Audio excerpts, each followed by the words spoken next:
आज का हमारा टॉपिक है प्रेजेंटेशन इन नेगोशिएबल इंस्ट्रूमेंट। प्रेजेंटेशन क्या है, कब करते हैं, 3 सिचुएशन है जब हम प्रेजेंटेशन करते हैं, तो उसके बारे में क्या रूल्स हैं प्रेजेंटेशन के हम आज पढ़ेंगे। होता है जब कोई नेगोशिएबल इंस्ट्रूमेंट हम ड्रॉई को, एक्सेप्टर को इन case of bill of exchange और चेक, और मेकर को इन case of promising note present करते हैं, या तो एक्सेप्टेंस के लिए या फिर पेमेंट के लिए ऑन ड्यू डेट। तो जो ये प्रोसेस है जिसमें हम नेगोशिएबल इंस्ट्रूमेंट को प्रेजेंट कर रहे हैं उसे हम कहते हैं प्रेजेंटेशन। प्रेजेंटेशन एक्सेप्टेंस के लिए भी हो सकती है और प्रेजेंटेशन पेमेंट के लिए भी हो सकती है। 3 रीजन है। प्रेजेंटेशन फॉर एक्सेप्टेंस ये आपका सिर्फ बिल ऑफ एक्सचेंज में होता है, जिसमें जरूरी होता है कि डेटर बिल को एक्सेप्ट करे to make it a valid document, ताकि वो एक फिक्स टाइम पीरियड के बाद पेमेंट कर सके। Presentation for sight means due date decide करना कब पेमेंट करनी है।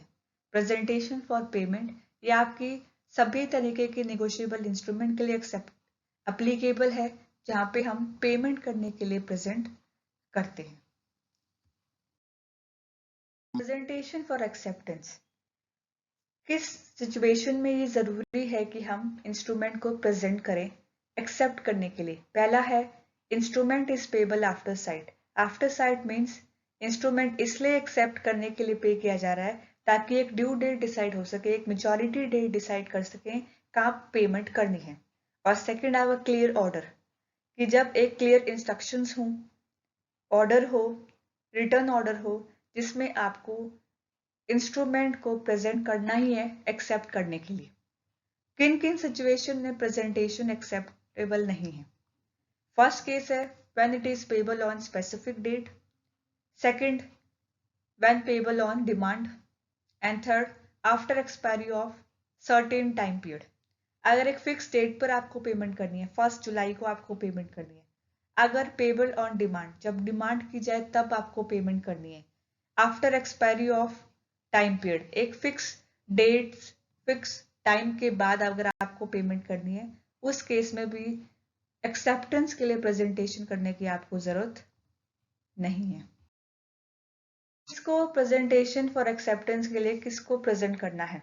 फर्स्ट ड्रॉई या उसके एजेंट को। अगर एक से ज्यादा ड्रॉई है तो आप सभी को प्रेजेंट कर सकते हो। अगर ड्रॉई की डेथ हो जाती है तो उसके लीगल रिप्रेजेंटेटिव को। इन केस ड्रॉई इंसॉल्वेंट हो जाता है तो उसके ऑफिशियल रिसीवर को। एज पर द सेक्शन 63 ये इंपॉर्टेंट है कि ड्रॉई जो है उस इंस्ट्रूमेंट को क्लियरली समझ सके और उसको एक स्पेसिफिक टाइम पीरियड दिया जाए जिसमें वो उस इंस्ट्रूमेंट को एक्सेप्ट करे। नॉर्मली 48 आवर्स का टाइम पीरियड दिया जाता है ताकि डेटर जो है एक्सेप्ट करने के बाद अपनी एक्सेप्टेंस दे कि भाई एक फिक्स टाइम पीरियड के बाद वो पेमेंट कर देगा। प्रेजेंटेशन के लिए कुछ स्पेसिफिक रूल्स हैं रिगार्डिंग टाइम और प्लेस। सबसे पहले अगर ड्यूरेशन स्पेसिफाइड है, मीन्स टाइम स्पेसिफाइड है, तो it should be presented before the expiry of that time. Time खत्म होने से पहले आपको प्रेजेंट करना है। और अगर ऐसा कोई भी टाइम पहले से डिसाइड नहीं है तो हम रीजनेबल टाइम पीरियड के अंदर प्रेजेंट करेंगे।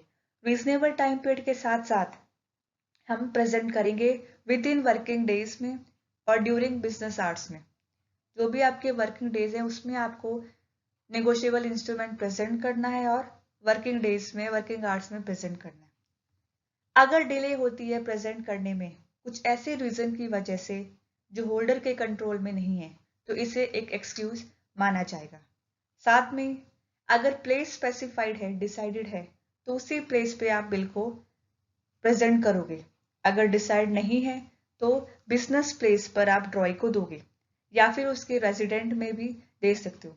आप उसको पर्सनली भी हैंड ओवर कर सकते हो, या फिर बहुत कुछ ढूंढने के बाद ड्रॉई अगर आपको नहीं मिलता तो ये माना जाएगा कि इंस्ट्रूमेंट आपका डिसऑनर्ड हो गया। अगर पॉसिबल हो, एक्सेप्टेड हो as per the custom of trade, हम by post, by registered post भी अपने बिल को प्रेजेंट करवा सकते हैं। तो ये कुछ कंडीशंस थी रिगार्डिंग टाइम और प्लेस कि स्पेसिफिक टाइम में स्पेसिफिक प्लेस पर आपको बिल प्रेजेंट करवाना है, और ये ध्यान में रखना है कि ड्यूरिंग बिजनेस आवर्स ही और वर्किंग डेज में ही आप बिल को प्रेजेंट करवाएं। इन case of promising note, presentation जो है एक्सेप्टेंस रिक्वायर्ड नहीं होती। क्यों? क्योंकि इसमें डेटर वो खुद प्रॉमिस कर रहा है कि वो एक पेमेंट कर देगा एक स्पेसिफिक टाइम पीरियड में। अगर आप डिमांड पे पेबल कर रहे हो, अगर आप फिक्स डेट पे पेमेंट कर रहे हो, अगर आप एक फिक्स टाइम पीरियड के बाद पेमेंट कर रहे हो, तो उस केस में प्रॉमिसिंग नोट को प्रेजेंट फॉर साइड करने की जरूरत नहीं है। लेकिन एज पर द सेक्शन 62, अगर आप ड्यू डेट को कैलकुलेट करना चाहते हो तो उस केस में इंस्ट्रूमेंट को प्रेजेंट करना जरूरी है। नेक्स्ट है presentation for payment. Presentation for payment means जब आपको पेमेंट रिसीव करनी है and you present the negotiable instrument the person who liable to make payment so that he can make payment at specific time period। जरूरी जब आपको payment receive करनी है तो जरूरी है कि हम सभी तरीके के इंस्ट्रूमेंट को पेमेंट के लिए प्रेजेंट करें, चाहे वो बिल ऑफ एक्सचेंज हो, चेक हो और प्रॉमिसिंग नोट हो। किसको प्रेजेंट करना है? Maker in case of promising note, acceptor in case of bill of exchange, bank in case of cheque, या फिर इनके एजेंट भी हो सकते हैं।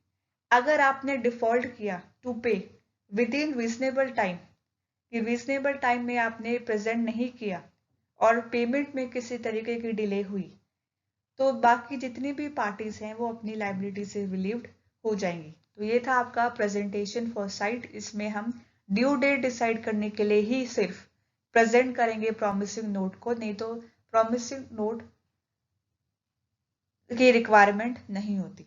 दूसरा आपका आता है फॉर पेमेंट।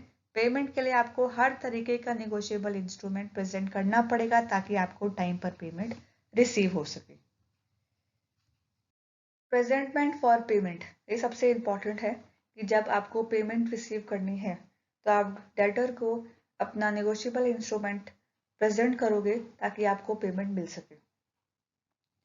अगर promising note payable after site है, आफ्टर साइट यानी कुछ समय के बाद पेबल करना है, उस केस में एक रीजनेबल टाइम पीरियड के अंदर आपको उसको प्रेजेंट करना पड़ेगा ताकि ड्यू डेट डिसाइड हो सके। और अगर कोई डिफॉल्ट होता है इसके अंदर तो सारी पार्टीज अपनी लायबिलिटी से रिलीव्ड हो जाएगी। यानी जल्द से जल्द आपको कोशिश करनी है कि ड्यू डेट आप डिसाइड कर सको। प्रेजेंटेड जो है वो बाय पोस्ट भी हो सकता है। प्रेजेंट करना ड्यूरिंग नॉर्मल वर्किंग आवर्स एक स्पेसिफिक प्लेस में। अगर प्लेस जो है वो पहले से डिसाइड नहीं है तो हम ड्रॉई की रेजिडेंट में भी प्रेजेंट करा सकते हैं, पर्सनली भी मिलके उसको दे सकते हैं। अगर फिर भी वो नहीं मिलता, कोई और प्लेस उसने बताई है वहां पे भी वो प्रेजेंट नहीं है और काफी ढूंढने के बाद भी नहीं मिलता, तो ये मानेंगे हम कि हमारा इंस्ट्रूमेंट जो है वो डिसऑनर्ड हो गया। अगर प्रॉमिसिंग नोट इंस्टॉलमेंट में पे किया जा रहा है तो वो प्रेजेंट होना चाहिए ड्यू डेट के 3 दिन बाद पेमेंट के लिए।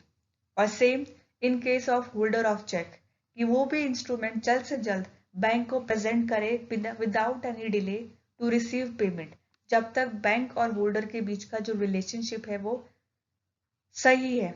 अगर कोई डिले होती है और बैंक रिफ्यूज कर देता है पेमेंट के लिए तो वो ड्रॉयर जो है वो लाइबल नहीं होगा फॉर डिसऑनर्ड, क्योंकि आगे से जो है उसको गलती उसकी मानी गई है कि आगे से उसको डिले मिला, लेट मिला और उसने भी जो है आगे गलती की। तो ये सारी बातें आपको ध्यान में रखनी है। सिचुएशन है जिसमें प्रेजेंटेशन फॉर पेमेंट जरूरी नहीं है। कब? जब मेकर, एक्सेप्टर और ड्रॉयर, जिसको पेमेंट के केस में बता रही हूँ, वो खुद चाहता है कि जो प्रेजेंटेशन ना हो, वो खुद स्टॉप करा प्रेजेंटेशन के लिए कि भाई आगे जो है पर्सन जिसको मैं प्रेजेंट करना है वो खुद नहीं देना चाह रहा।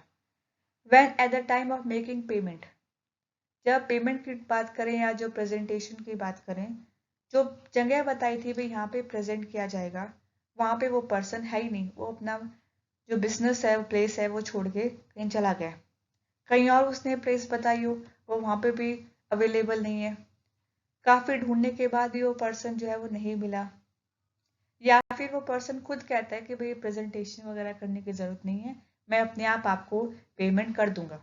अगर दोनों के बीच में इतनी अच्छी रिलेशनशिप है, वो खुद कह रहा है भाई ये सब की जरूरत नहीं है, मैं आपको पेमेंट आपको मिल जाएगी। जब खुद वेव यानी छोड़ना या राइट छोड़ रहा है कि भाई प्रेजेंटेशन की रिक्वायरमेंट नहीं है, और अगर प्रेजेंटेशन या प्रेजेंटमेंट जो है वो पॉसिबल नहीं है ऐसी कुछ कंडीशंस की वजह से जो आपके कंट्रोल के बाहर है, तो उस केस में भी प्रेजेंटेशन या प्रेजेंटमेंट जो है वो रिक्वायर्ड नहीं है।